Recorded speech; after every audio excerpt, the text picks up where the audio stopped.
Hello बच्चों, ये हमारा एक्सपेरिमेंटल सेटअप है ripple factor of half wave, full wave and L section and pi sections. तो बच्चों इसके अंदर हमारे पास एक डायोड है। जैसे हम हाफ वेव रेक्टिफायर बना रहे हैं, अभी एक पॉइंट हमने डायोड के पॉजिटिव एंड पे दे दिया, एक जीरो पॉइंट पे दे दिया। स्विच को ऑन कर लेते हैं और यहाँ जो है हमारा लोड रेजिस्टेंस है, यहाँ पे हमने वोल्टेज मेज़र करना है और इस पॉइंट को नेगेटिव एंड को हम लोड रेजिस्टेंस पे लगा देते हैं और एक डबल वाली वायर यूज़ करके हम इसको मेज़र कर लेते हैं कि आरएल के ऊपर कितना वोल्टेज एसी कंपोनेंट है और कितना वोल्टेज डीसी कंपोनेंट। तो देखो ये हाफ वेव रेक्टिफायर में एसी कंपोनेंट आया है हमारा 4 वोल्ट। अब इस पे हम डीसी मेज़र करेंगे जो कि आया हमारा, अब ये 5 वोल्ट है तो 5 में 10 है तो 0.5 का एक हो गया, तो 2.5 ये 3 वोल्ट हुआ। तो ये 3 वोल्ट डीसी कंपोनेंट है। अब इसको अगर हम फुल वेव रेक्टिफायर के लिए करना चाहते हैं तो 10 वोल्ट वाला पॉइंट लेके डायोड के इस एंड पे कनेक्ट करेंगे।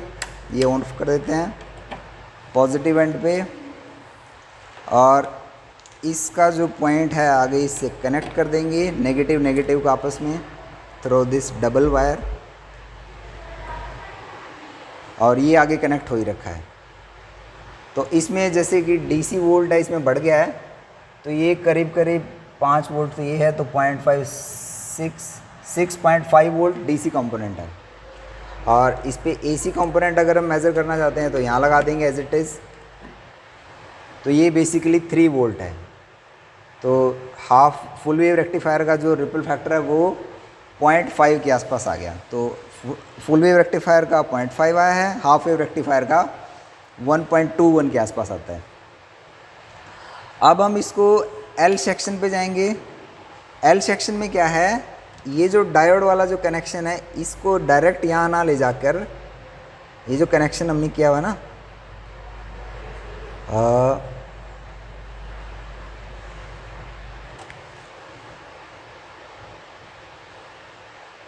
हाँ, ये जो कनेक्शन हमने किया हुआ है ये डायरेक्ट इस पॉइंट पे ना जाकर ये पहले इधर आएगा,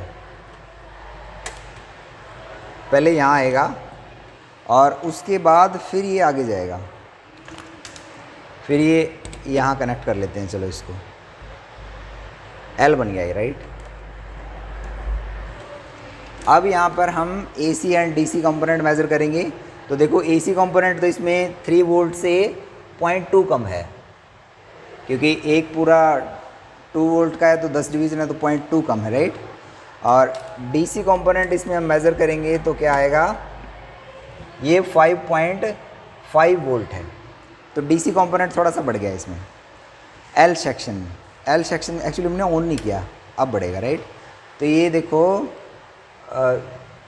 7 वोल्ट के आसपास आ गया। This is your 7 volt DC component, और एसी कंपोनेंट थोड़ा सा कम हो जाएगा। इनफैक्ट इसको हम 1 की स्केल पे चेक कर सकते हैं। ये मैंने 1 वोल्ट एसी पे स्विच कर दिया है, तो यहाँ पर आपने ऊपर वाला स्केल पढ़ना है। तो ऊपर वाले स्केल में 0.2 और ये 0.2, 2.4, 0.26 वोल्ट आ गया। तो ये आपका एसी कंपोनेंट है और ये आपका डीसी कंपोनेंट है। और जब इसको भी ऑन कर दूंगा मैं तो ये बन गया पाई सेक्शन। तो देखो डीसी वोल्टेज तो इसमें कितना हुआ, 7.5 से 0.5 कम करो 7 वोल्ट हुआ। और इसमें जो है एसी कंपोनेंट कितना बना, ये यहाँ से चेक कर लेंगे।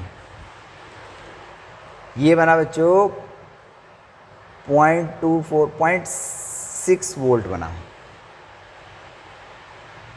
नहीं 0.6 नहीं बना, 0.06 वोल्ट बना। तो देखो डीसी कंपोनेंट बढ़ रहा है, एसी कंपोनेंट घट रहा है।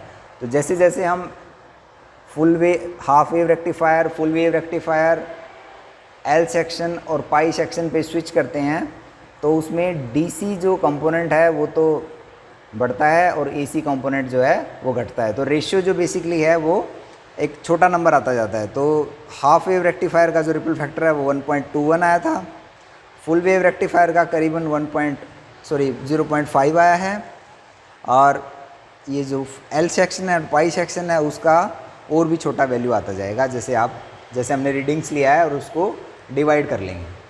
Thank you very much.